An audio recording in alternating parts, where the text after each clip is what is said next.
बात याद रखिए, मैं शॉर्ट में बताता हूं, जब तक अंग्रेजों का एक भी कानून भारत में है और जब तक कांग्रेस के द्वारा बनाए गए वो 50 घटिया कानून, जिसको मैं सुप्रीम कोर्ट में चैलेंज कर चुका हूं, वो घटिया कानून भारत में है, भारत सुरक्षित नहीं हो सकता। देश को सुरक्षित करना है, 100% अंग्रेजी कानूनों को खत्म करना पड़ेगा। मैं धन्यवाद दूंगा प्रधानमंत्री जी को, लगभग 1,500 कानून खत्म हो गए हैं, लेकिन 250 कानून अंग्रेजी आज भी चल रहे हैं और लगभग 50 कांग्रेसी कानून चल रहे हैं जो 1950 के बाद बनाए गए। जैसे मजहब के आधार पर सारी योजनाओं को चलाने के लिए 1992 में बना माइनॉरिटी कमीशन एक्ट। हम काशी, मथुरा, भद्रकाली, भोजशाला को वापस न ले पाए, ये 1991 में बना प्लेस ऑफ वर्शिप एक्ट।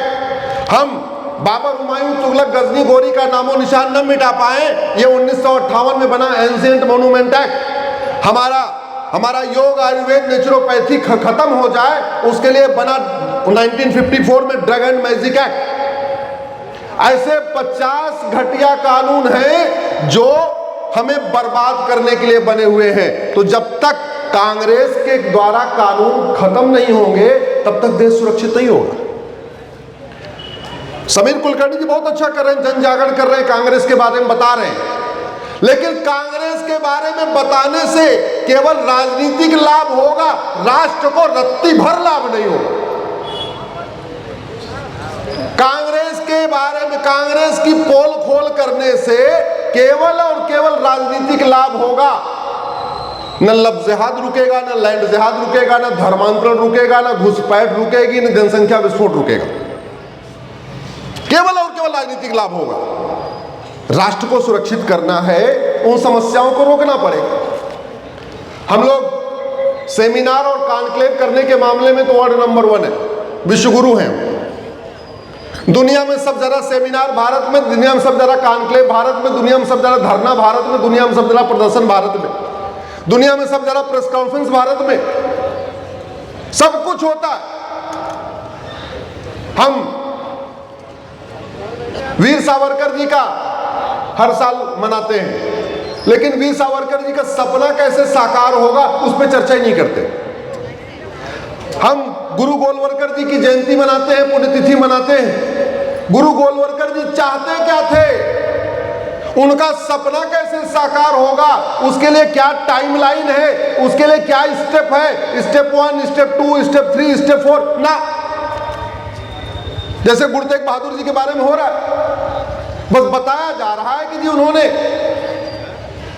अरे ये हमारे लिए शर्म से डूब मरने की चीज है कि जिस हमारे गुरु को धर्मांतरण के लिए प्रताड़ित किया गया, भाई मतीदास को आरे से काटा गया, भाई सतीदास को रुई में लपेट के जिंदा जलाया गया, भाई दयाला को खौलते पानी में डुबो के मारा गया, जिस हमारे गुरु का शीश काटा गया, और किस लिए, धर्मांतरण रोकने के लिए। वो धर्मांतरण आज भी हो रहा है। ये शर्म से डूबने की बात है, ये डूब मरने की बात है। और हमें आपको नहीं, ये संविधान की शपथ लेने वाले सांसदों, विधायकों, मंत्रियों और जजों को शर्म से डूब मरने की बात है। उन्होंने संविधान की शपथ लिया है कि मैं एक संप्रभु राष्ट्र बनाऊंगा, मैं देश की एकता अखंडता मजबूत करूंगा। ये धर्मांतरण से देश की एकता अखंडता मजबूत हो रही है, कमजोर हो रही है। जोर से बोलिए जरा। छोटी सी बात, हमारे पास ये पुलिस एक्ट है, 1861 का अंग्रेजों ने बनाया था। इसी कानून का उपयोग करके जलियांवाला बाग में निहत्थों पे गोली चली थी। इसी कानून का उपयोग करके कुलकर्णी जी को जेल में डाला गया। इसी कानून का उपयोग करके यूपी में पहले आतंकवादियों के मुकदमे वापस हो रहे थे। क्या ये कानून बदल गया क्या? जोर से बोलिए। और जब तक कानून नहीं बदलेगा तब तक पुलिस स्वतंत्र नहीं होगी, तब तक पुलिस निष्पक्ष नहीं होगी, तब तक पुलिस रिस्पॉन्सिबल नहीं होगी, तब तक पुलिस अकाउंटेबल नहीं होगी, तब तक पुलिस सत्ता की गुलाम बनी रहेगी। तो स्वाभाविक सी बात है, जिसकी सत्ता होगी उसके हिसाब से पुलिस काम करेगी। कांग्रेस की सत्ता थी तो जेल में डाल दिया, 17 साल जेल में डाल के रखा। यूपी में अखिलेश यादव आतंकवादियों का मुकदमा ले रहे थे। ऐसा घटिया कानून चाहिए क्या? नहीं। अरे हमने अग्नियान बना लिया, चंद्रयान बना लिया, मंगलयान बना लिया, सूर्य पे जाने की तैयारी कर रहे हैं और हम अपना कानून नहीं बदल सकते। कितनी लागत आती है कानून बनाने की, कितनी लागत आती है कानून बदलने की। इस पे आपको लिखना पड़ेगा, बोलना पड़ेगा, लगातार बार बार बोलना पड़ेगा, तब चीजें बदलेगी। भारत में आप लोग कानून के जानकार तो नहीं होंगे, मैं आपसे सिंपल सा पूछता हूं, यह धर्मांतरण हमारी राष्ट्र की सुरक्षा के लिए खतरा है कि नहीं? जोर से बोलिए जरा। ये लफ्ज़ जिहाद हमारी राष्ट्र की सुरक्षा के लिए खतरा है कि नहीं? ये लैंड जिहाद राष्ट्र की सुरक्षा के लिए खतरा है कि नहीं? ये घुसपैठ राष्ट्र की सुरक्षा के लिए खतरा है कि नहीं? ये जनसंख्या विस्फोट राष्ट्र की सुरक्षा के लिए खतरा है कि नहीं? और जो राष्ट्र की सुरक्षा के लिए खतरा है उससे निपटने के लिए 1980 में कानून बना है, इसका नाम है नेशनल सिक्योरिटी एक्ट, हिंदी में कहते हैं रासुका, राष्ट्रीय सुरक्षा कानून।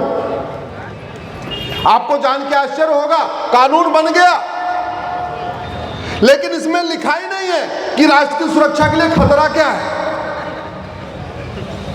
ये अनाड़ीपन देखिए।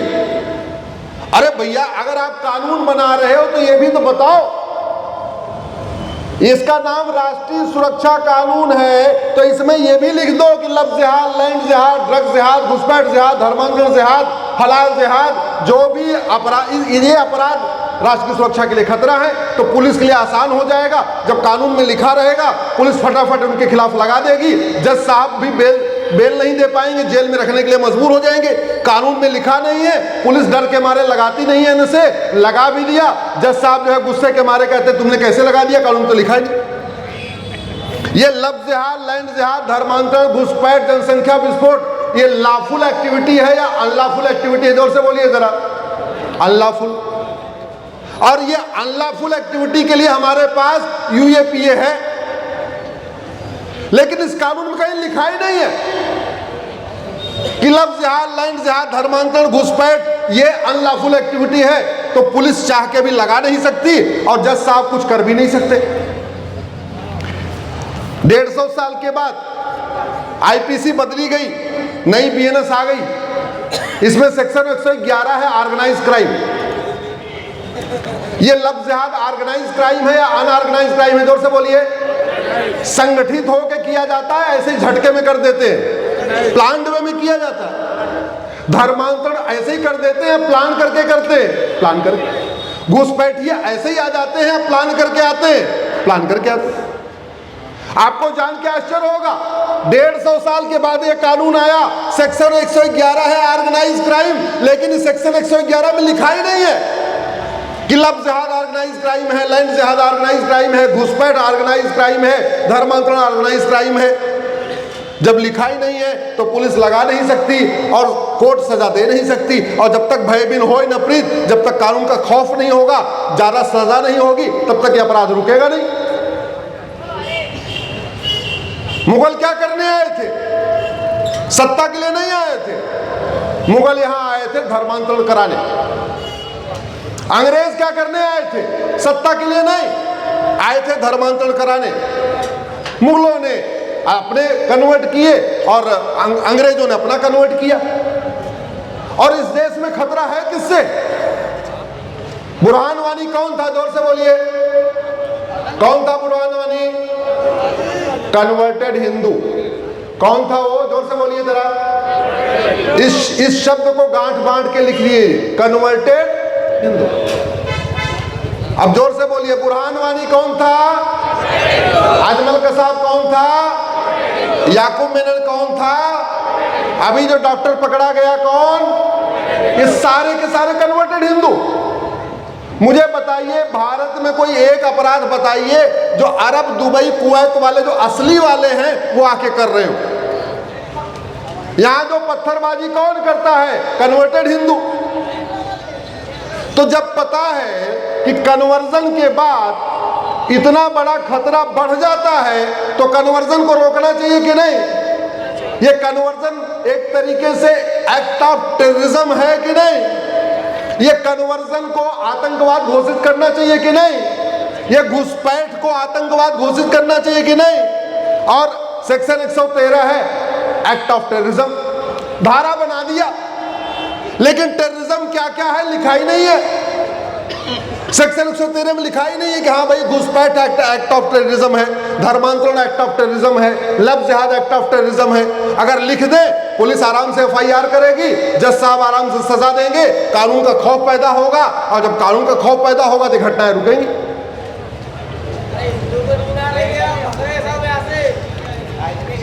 सेक्शन 147 वेजिंग वॉर, ये लव जिहाद, लैंड जिहाद, धर्मांतरण, घुसपैठ वेजिंग वॉर है, लेकिन लिखा नहीं है तो लगा ही नहीं सकते।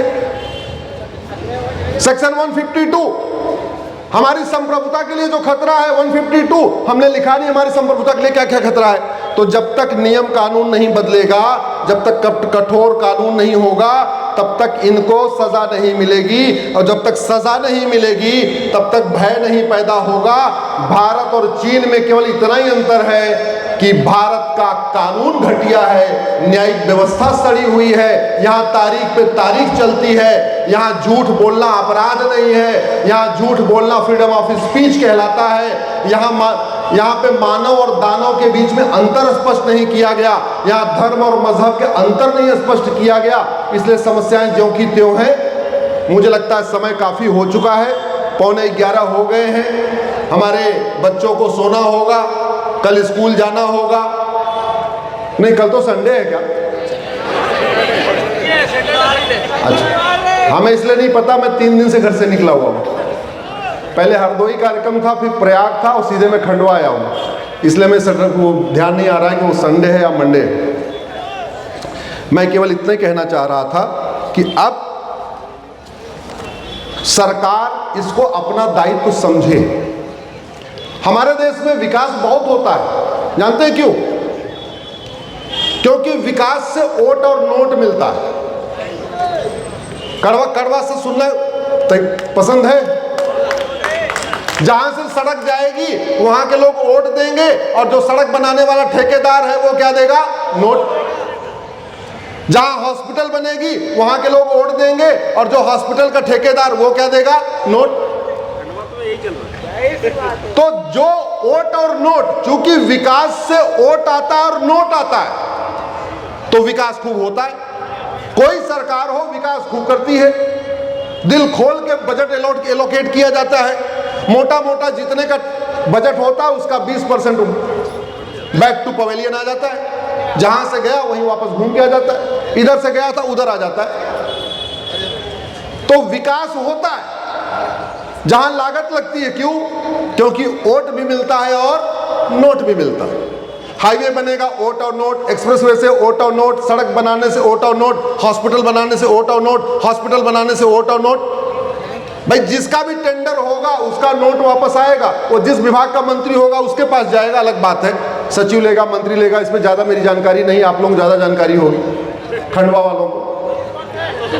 लेकिन ये घटिया कानूनों को बदलने में कोई पैसा लगेगा क्या? जोर से बोलिए जरा।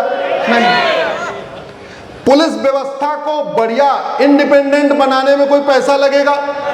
जुडिशियल सिस्टम ठीक करने में कोई पैसा लगेगा? झूठी शिकायत को अपराध घोषित करने में कोई पैसा लगेगा? झूठी गवाही को अपराध घोषित करने में कोई पैसा लगेगा? झूठी FIR करने पे कोई पैसा लगेगा?